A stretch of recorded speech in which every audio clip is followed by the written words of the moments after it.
Doutor Jarias, bom dia. Bom dia, Carol. Tudo bem? Tudo bom.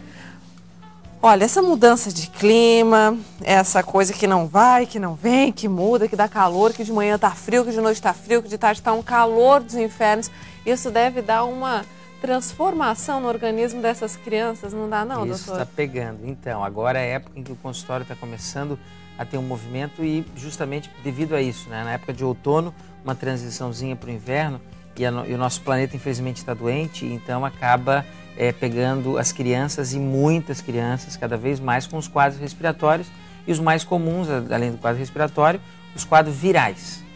A gente vê geralmente que as crianças após os 2 anos e tal, elas começam a apresentar um número menor de frequência ao consultório. Mas com a mudança climática isso é inevitável. Então, tu sabes que até assim por volta de 5 aninhos hoje em dia a gente está notando ainda uma instabilidade imunológica. Apesar de com 2 anos a criança já está mais formadinha e o sistema imunológico dela, mas até 5 anos de idade elas ainda estão se acometendo. Por quê? Porque tem alguns fatores aí que estão favorecendo isso, né, Carol? Primeiro, o ritmo hoje das crianças é um ritmo diferente, onde a questão física não é trabalhada, atividades físicas, a gente tem muito criança trabalhando, você comentou dos videogames lá, muito com a cabeça e pouco com o corpo. Então a gente sabe que para a gente aprender alguma coisa tem que exercitar, então é fundamental um exercício físico, atividades físicas. Depois é importante também a alimentação, que infelizmente é uma alimentação que já não vem mais da terra, e se vem da terra ela passa por uma indústria e ela tem os seus agrotóxicos, seus elementos químicos que vão acabar trazendo para a criança vão acabar com o sistema imunológico dela porque não vai formar bem esse corpinho. E daí qual é a atitude que essa mãe deve tomar assim, nessa mudança climática? De manhã tá muito frio, enche a criança de roupa, de tarde tá calor, aí ela tira tudo, chega final da tarde ela já tá meio com friozinho, mas continua com aquela camiseta de manga curta. A gente não sabe exatamente o que fazer. Pode deixar brincar no frio à noite? Então, o que é importante entender? Os vírus, os quadros que mais acometem agora são as viroses. Os vírus, eles precisam do frio para se multiplicar. Por isso que no inverno as viroses são maiores e as respiratórias. O que é importante? Antes de mais nada, é manter quente a criança. E quais as partes que tem que manter?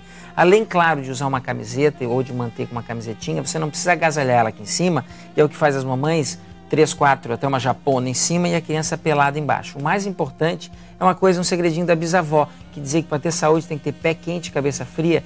É fundamental esquentar as extremidades, os pés. Por quê? Porque a gente, com as extremidades frias, a gente mantém o nosso sanguinho mais frio, o nosso corpo resfria, e daí vem o resfriado, vem a gripe, que é favorecida pelo resfriamento.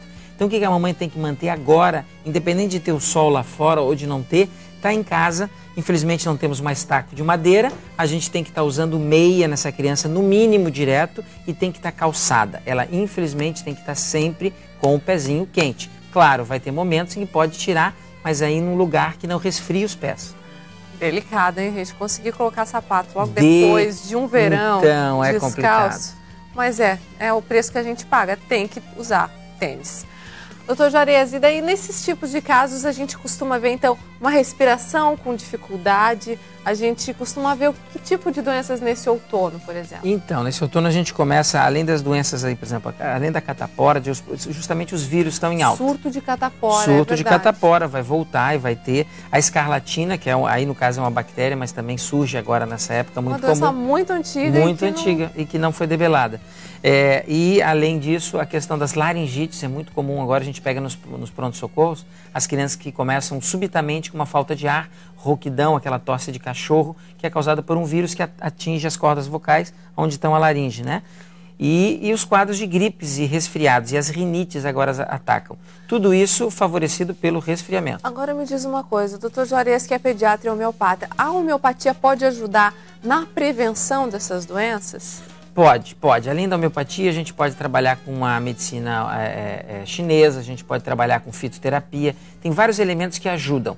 Infelizmente, na medicina tradicional, nós temos o uso de remédios, eles são bons remédios para remediar. Uma coisa que já está acontecendo. Então, que já está acontecendo. Às vezes nem processo de curar, às vezes segurar os sintomas.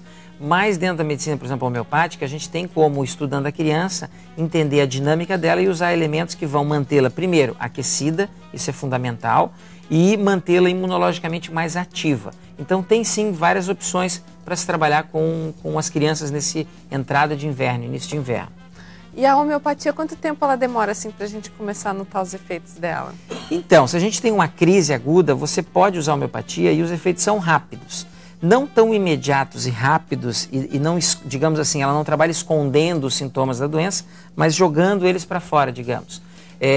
Mas você pode, por exemplo, num trabalho de sistema imunológico com a criança, demorar às vezes de 1, 2, 3 semanas, às vezes a um mês. Vai depender muito se a mamãe consegue transmitir quem é essa criança. Porque na homeopatia eu preciso conhecer a criança. Então, e a criança não tem como eu conhecer senão através da mãe, porque é ela que tem o discurso e conta como é a criança. Só que, infelizmente, é difícil as mães falarem do aspecto negativo da criança, que é uma coisa fundamental para a gente detalhar a criança e separar ela das outras, entendeu? Porque senão todas são inteligentes, todas são lindas, maravilhosas, enfim. Então, vai depender da mãe. Na verdade, o tempo vai depender da mãe. Tá certo. Doutor Juarez Furtado, obrigada mais uma vez. Obrigado, Carol. Muito cuidado, então, com essa estação. Mais informações sobre tratamento, sobre dicas importantes para o seu dia a dia em www.juarezfurtado.com. Lá tem uma porção de coisa legal.